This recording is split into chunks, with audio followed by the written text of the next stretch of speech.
Welcome back to elementary statistics. In this video, I'm going to be talking about confidence intervals. The idea of confidence intervals is one we're going to return to a couple of times in the course, but this first look at confidence intervals is going to mark the transition between the two major components of an introductory statistics course. At the beginning of the course, we were talking about descriptive statistics. We were looking at samples of a population and we were finding statistical tools to describe the sample. We went from there into some theoretical statistics, looking at probability and how we can relate probability distributions to descriptive statistics. Now we want to take it one step further. The entire idea of sampling distributions and taking a sample of a population was to find a way to approximate the values of the various parameters for the population. And if we have a good enough sample, then we can take our sample statistic as a good estimate of the population parameter. If we know the mean of the sample, we can assume that the mean of the population is going to be very similar. Now we are equipped to answer the question of how good is our sample? How good is our estimation? That's what confidence intervals are going to be all about. We're going to look to assign a probability. How likely is it that our sample is a good estimate for our population? And we're going to learn some vocabulary to define how good of an estimate we really have. In order to do that, let me get my head out of the way. And we unfortunately have to start with a pile of vocabulary.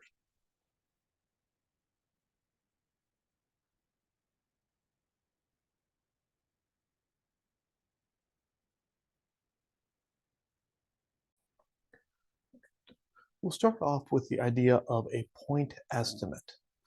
If we have a specific numerical value that we are using as an approximation for a population parameter, we call it a point estimate. If we built our point estimate off of a sample statistic, we call that statistic an estimator for the parameter.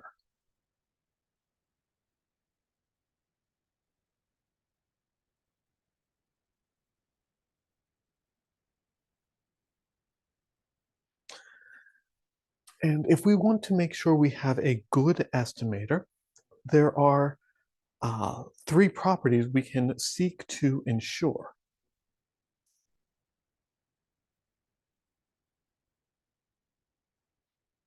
We need to make sure that we have an unbiased estimator.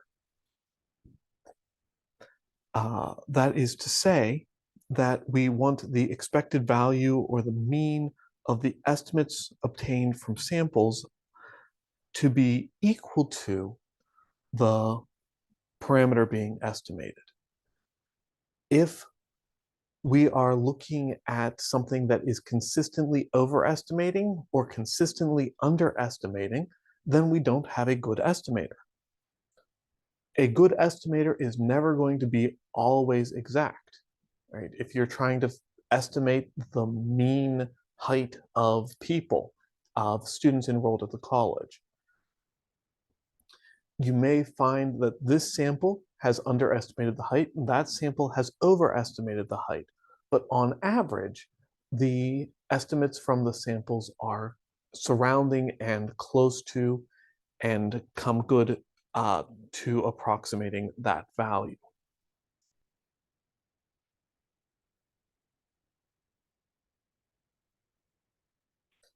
We want our estimator to be consistent.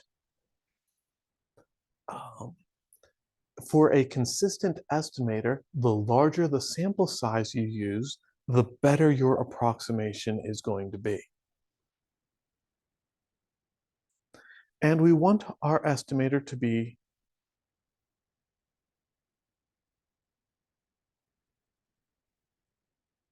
relatively efficient.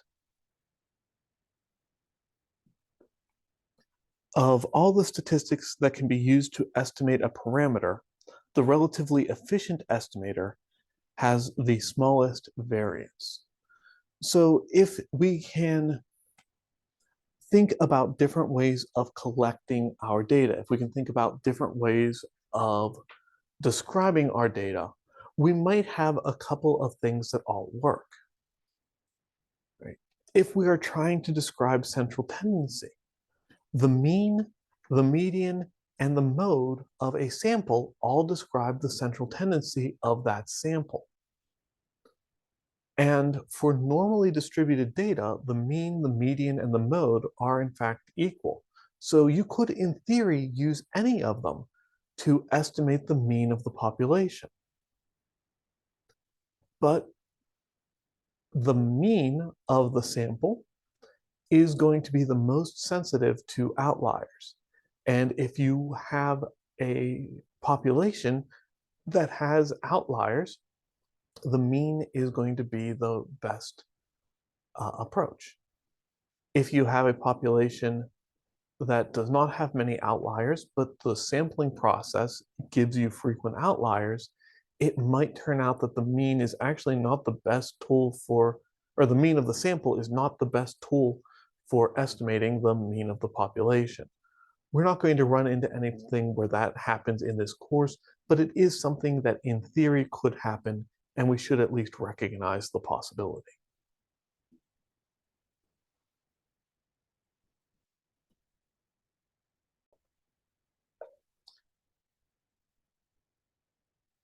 A point estimate actually comes with more drawbacks than you would expect. If you want to estimate the average height of a person on campus, at first glance, it seems reasonable that you want a numerical value, right? The average person on campus is 5 feet 9 inches tall, or whatever it happens to be. But we can actually do better to communicate that information if instead of giving a point, we spread out the estimate over an interval.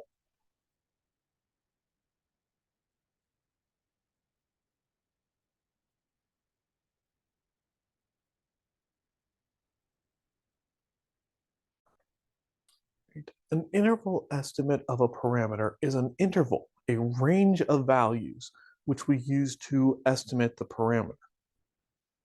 Right? So a point estimate would give us something like mu equals 22.3. We have a numerical value. An interval estimate we could write as maybe an inequality. 21.9 is less than mu, is less than 22.7. The mean of the population falls somewhere in that region. I don't know exactly which value it is, but it's one of them. Sometimes you'll see the same thing written using a plus or minus. Right, so 22.3 plus or minus 0.4. So that gives us a number and the tolerance. We are saying that the value of the population mean mu is somewhere between 22.3 minus 0.4, which is 21.9, and 22.3 plus 0.4, which is 22.7. All right. The advantage of this notation is that it gives us a center point and it gives us a possible spread. Right? So knowing what the center point is and knowing how far off we expect the estimate to be is a nice way of describing the estimate. The nice thing about the inequality version of writing that out is that it gives very explicitly, here are the extremes. We expect to be somewhere inside of that. So depending on which of those things you have to emphasize, one or the other might be more appropriate in a particular context.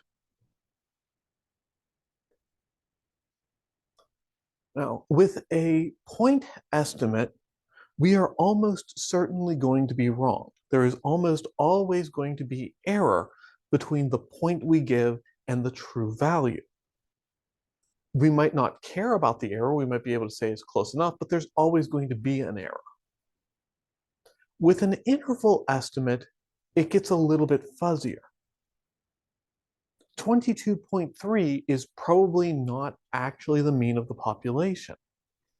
But we are saying that if you go out this far, we find that it is likely, but not guaranteed, that the population mean is going to be in there.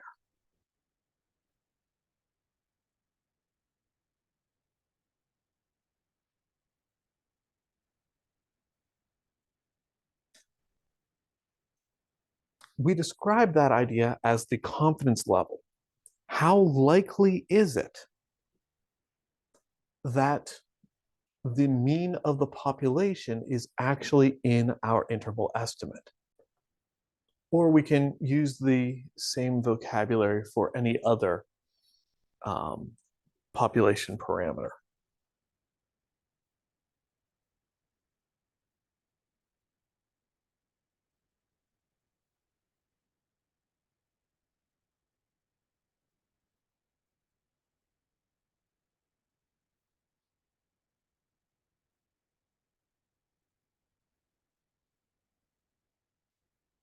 The problem with statistics is that it's actually impossible to get a 100% confidence level and have an interval that's actually useful. If I wanted to get a 100% confidence level on the heights, the average height of people on campus, I would set that interval to be anywhere between 4 feet tall and 8 feet tall. I would not trust at 100% certainty anything smaller than that. Is an average height somewhere between 4 feet tall and 8 feet tall actually useful to anything? No, it's not. And so we want to narrow that down to something that is useful and manageable. And so we generally pick one of these values. You're not required to choose any one of these values. You can literally take any probability that you would like. But statisticians very often use a 90% confidence, a 95% confidence, or a 99% confidence. Those are the numbers that come up most of the time.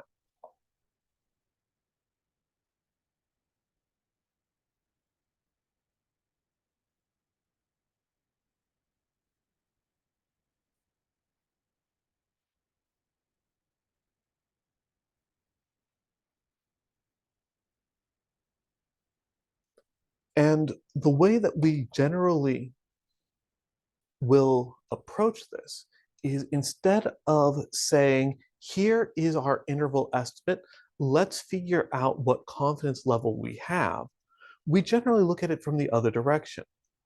We want to have this much confidence.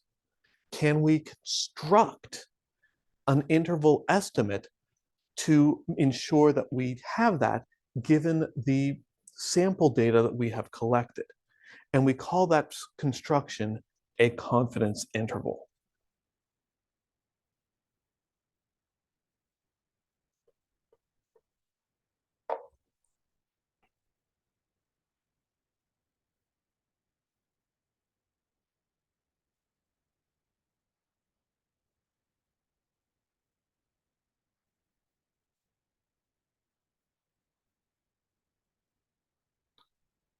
In this video, I'm going to use the z-score as a tool for providing a confidence interval, because the z-score, we know, is tied to the bell curve, the Gaussian normal curve.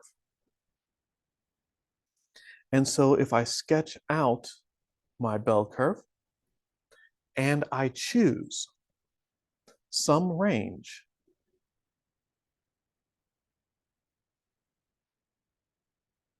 Let's go with the 95% confidence interval. That's the one that's used most often in biology, in medicine, and in psychology.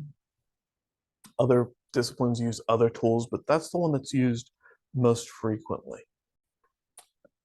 So what we want to see is that our confidence interval is centered on the parameter that we are trying to approximate. I'm going with the mean of a population because that's what the z-score is best at.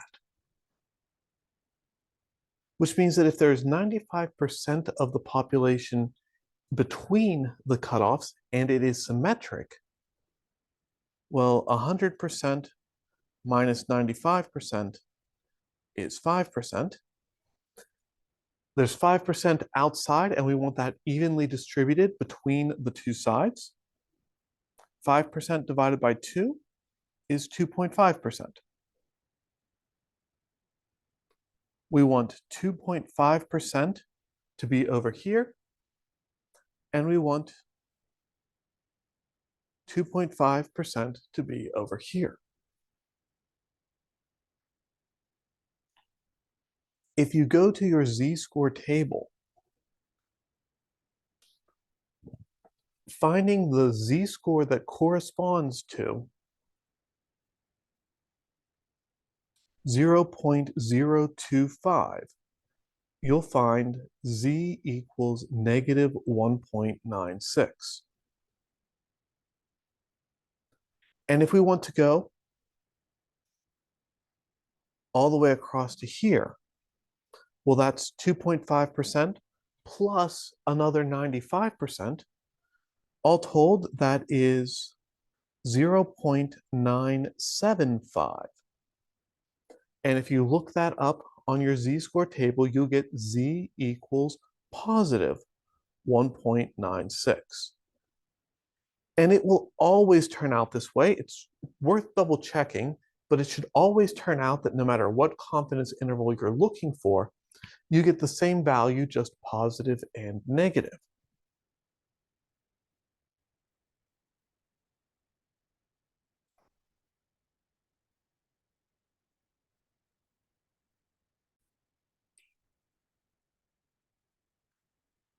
All right, so we know our z-score, and we of course know the z-score formula. Z equals x minus mu all over the standard deviation.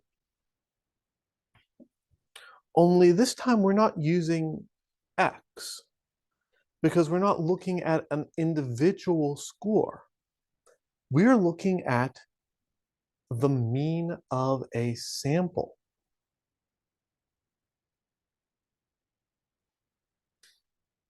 And now we use the central limit theorem.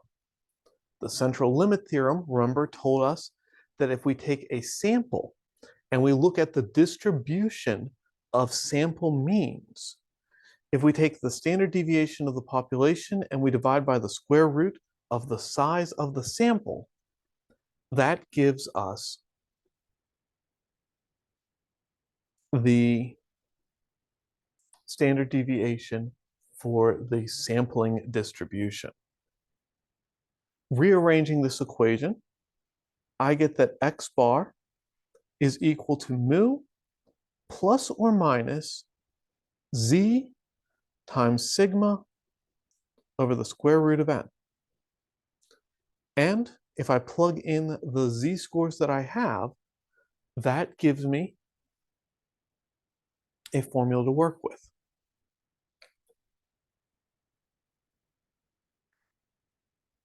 The last thing that I want to do here is take this formula and kind of turn it around. I set this up by saying I wanted to have the population mean in the center, and I've constructed a 95% confidence interval that the sample mean will fall somewhere inside here. I'm actually looking for just the opposite. But I hope that you can believe without too much effort that if I just add or subtract, whichever is more appropriate, this guy on both sides of the equation, I could write this as mu equals x bar plus or minus z times sigma over the square root of n. That's the format for our confidence interval. If we want to construct a confidence interval, we figure out the mean of our sample. We figure out the z-scores, the plus or minus, right? One's going to be positive, the other's going to be negative. We figure out the standard deviation of the population. We figure out the size of our sample. We plug those things into the formula. It gives us the confidence interval.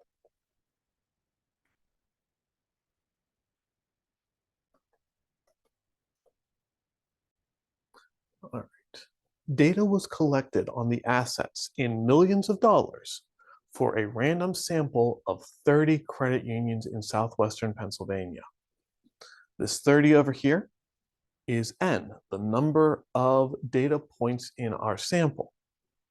The mean of the sample is 11.12.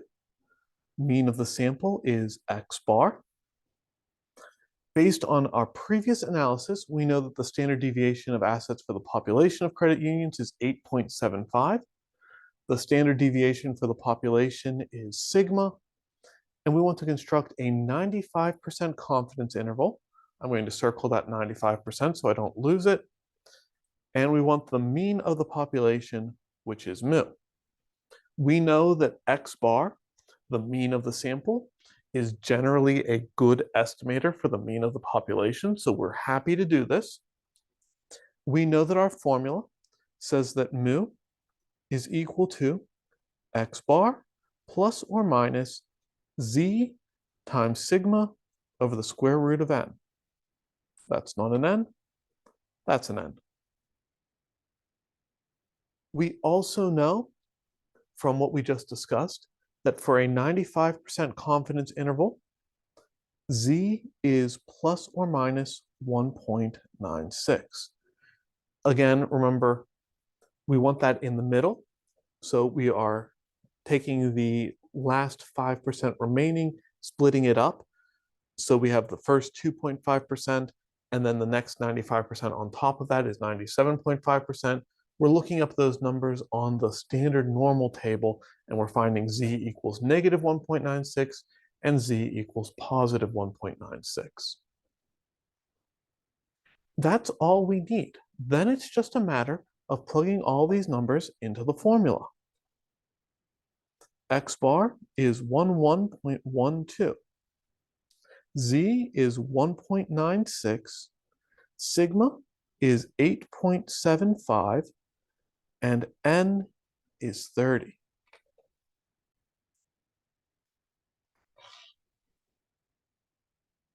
All right, let me jump to my calculator.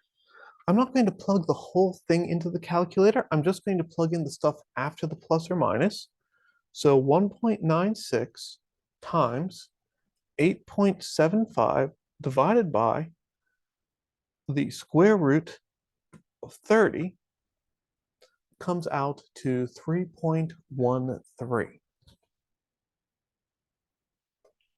So my confidence interval is mu equals 11.12 plus or minus 3.13. And I can absolutely leave the confidence interval looking like that. It's perfectly fine. I do want to at least mention, though, that I can set this up as an inequality as well. I can take 11.12 minus 3.13, which is 7.99, is less than mu, is less than 11.12 plus 3.13, which my calculator tells me is 14.25. Right? Which one is more useful depends on the particulars of your situation. talking about a confidence interval centered at 11.12 with a distance of 3.13, a maximum error of 3.13 to our 95% confidence. Or talking about the mean falls somewhere between 7.99 and 14.25. In different contexts, in different applications, a different meaning will be more useful. They both exist, they both work, they both answer the question. I tend to stick with the plus or minus. I find that it's easier for the very simple fact that this is an extra step that you don't have to do. But sometimes thinking about things and writing things out in terms of that inequality makes more sense. Let's take a look at another example. It turns out that we can look at the exact same problem from the other perspective. So the same sort of a problem, but using a different question for the situation. A scientist wishes to estimate the average depth of a river. She wants to be 98% confident that the estimate is accurate to within 2 feet of the true value. Based on previous measurements, we know that the standard deviation of depth measurements on this river is 5.25 feet. How many measurements should the scientist collect in her sample? I'm going to come back to this problem and look at the numbers and the variables that they will represent. But before I do that, I want to look at the confidence interval formula. Mu equals x bar plus or minus z times sigma over the square root of n.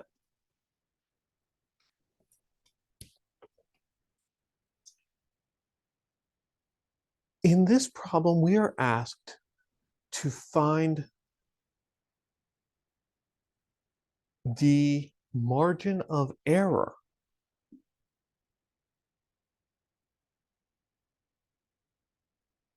how far away from our point estimator can we get within our interval?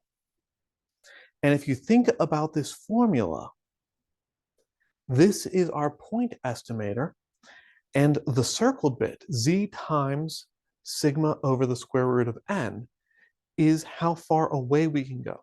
That's the margin of error on the formula. So that's the thing we're going to be working with. We're looking for finding n so that z times sigma over the square root of n is equal to 2. That's what this problem is asking us to do. Now that we understand that, we can start looking for some values. We know that sigma is 5.25 feet. Of course, n is unknown. That's the thing we are asked to figure out. And if we scroll up just a little bit, we know we're looking for a 98% confidence interval. Well, a 98% confidence interval isn't the usual one, so we have to think about that a little bit. All right, so if I draw a, very not careful normal curve, I know that I'm looking to put a bar here and a bar there so that 98% of the data is in the middle. Well, 100% minus 98% is 2%, and 2% divided by 2 is 1%.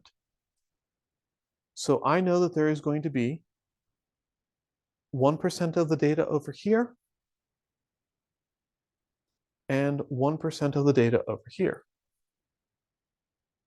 In order to look this up on our standard normal table, we're looking for the area there and the area there.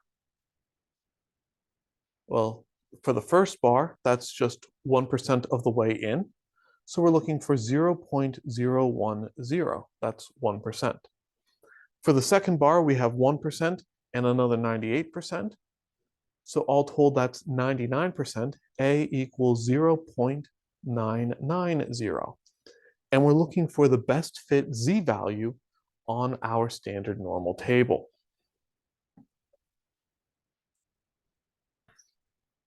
And looking at the table, it looks like that hits exactly at Z equals negative 3.1.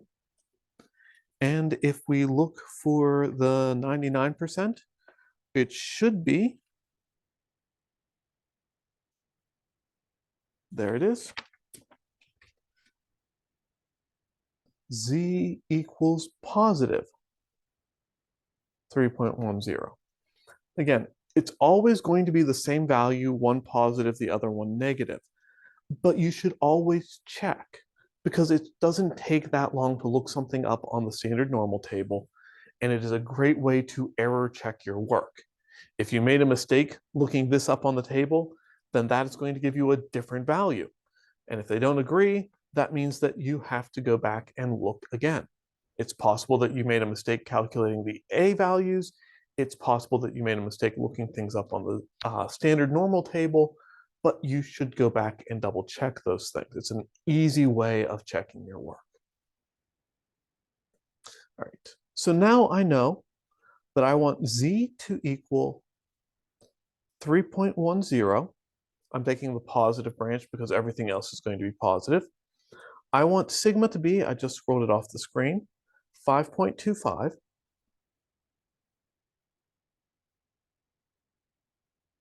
I have no idea what n is going to be, but it's going to be there.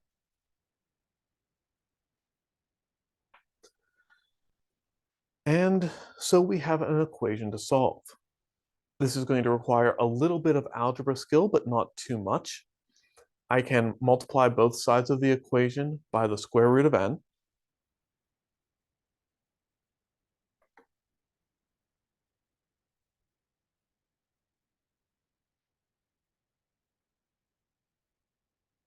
I could multiply those numbers together now, but I find that it's easier to take one more step and divide by 2. So I have 3.10 times 5.25 divided by 2 is equal to the square root of n. This is the point where I'm going to grab out my calculator. I guess I should move this over to the other side of the screen so it doesn't end up covered by said calculator.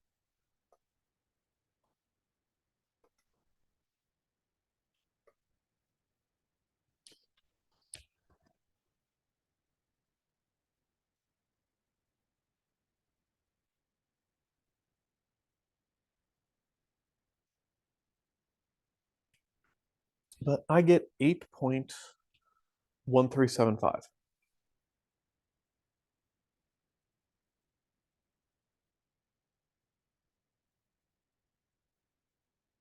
Now, the problem with this value is that it's not the value of n, it's the value of the square root of n.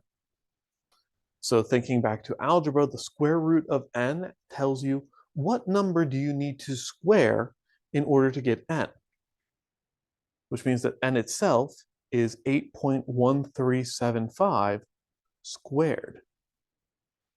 On my calculator, I can take advantage of the previous answer feature and just say, I want to square the previous answer without typing it in, or you could type it out. It doesn't really make that much of a difference, but learning how your calculator can work can save you seconds per problem, and that adds up.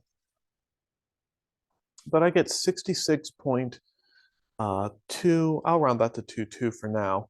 I'm going to round it even further because there's no such thing as 0.22 of a sample, right? N is the number of samples you are taking, and you can only take a whole number of samples. It is not possible to take a fraction of a sample. If we took fewer than 66.22 samples, then our margin of error would be bigger than 2. Right? If we take fewer samples, our margin of error will grow. If we take more samples, our margin of error will shrink. We need our margin of error to shrink below 2 feet, not to be above 2 feet. So even though the rules of rounding say round down, I'm going to round up to say that I want to make sure that I have more than enough samples that I have collected.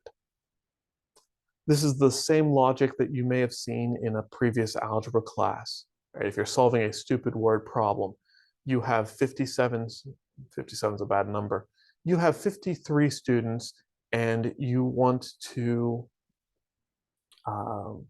see how many buses you need in order to transport these students. You can fit 20 students on a bus. Well, 53 divided by 20 is 2.5, 2.4, something like that. I don't know. I didn't grab my calculator. You want to make sure that you have more than enough buses. Make sure you got that third bus and not underestimate and round down, because then you would not have enough buses for everyone. All right, that's the kind of logic that we're talking about on this problem. All right, last thing today, I have a question for discussion. Let's look at a concrete example. A machinist reports the inner diameter for the sprocket she just produced as 74.0 plus or minus 0.7 millimeters. You may have seen a measurement reported like this in a science class or somewhere else along the way prior to this course. But I want you to think about what this means in terms of confidence intervals. And what other kinds of contexts have you come across where it might be useful to talk about the confidence interval for some measurement or some other quantity that's being discussed? All right, let me know if you have any thoughts on that. Share them, discuss them, see if you can come to some sort of an idea. I'll see you in the next video. Thanks for joining me.